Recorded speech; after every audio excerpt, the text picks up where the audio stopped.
for this to make sense for you, what you need to have is you need to have a cash CAC payback of, let's say, 3 months. What does that mean, cash CAC payback? Basically, let's just say you have a sales cycle of 3 months, and then you have a full year upfront payment, coming in directly there, right?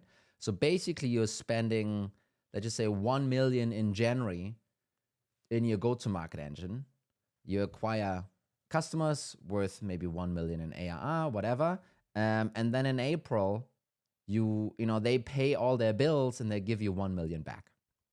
You need to have this dynamic, and you might not have it across your whole revenue engine. You might just have it in parts.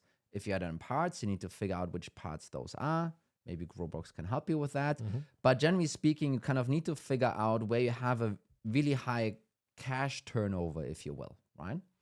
And what you then can do is you can approach some of those short-term lenders, create a credit line with them, and basically say, hey, listen, you give me $1 million here. I can prove to you that I've been doing that motion for a year. You give me $1 million here, and I pay it back in 3 or 4 months from now. Yeah, and obviously you do that again and again and again, right? You do it for February, you do it for March, you do it, and so forth, right?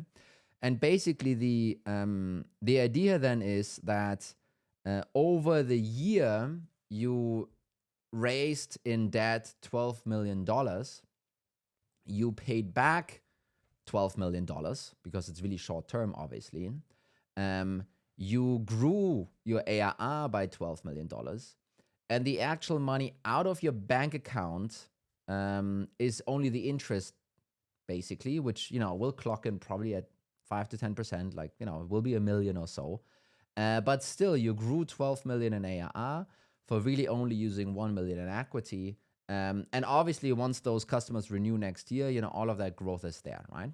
And yes, there are a couple of caveats. Is it actually going to work like that? Is your engine as predictable and all of these things? And it's you should talk to your gray-haired adult CFO of choice about this, but this certainly is something that that you can explore, right? And what that basically means is, instead of cutting down your go-to-market engine more and more and more, you can basically use outside debt funding short-term in order to finance your go-to-market engine, and use the other funds either for just your bank account or to invest in building product and so forth.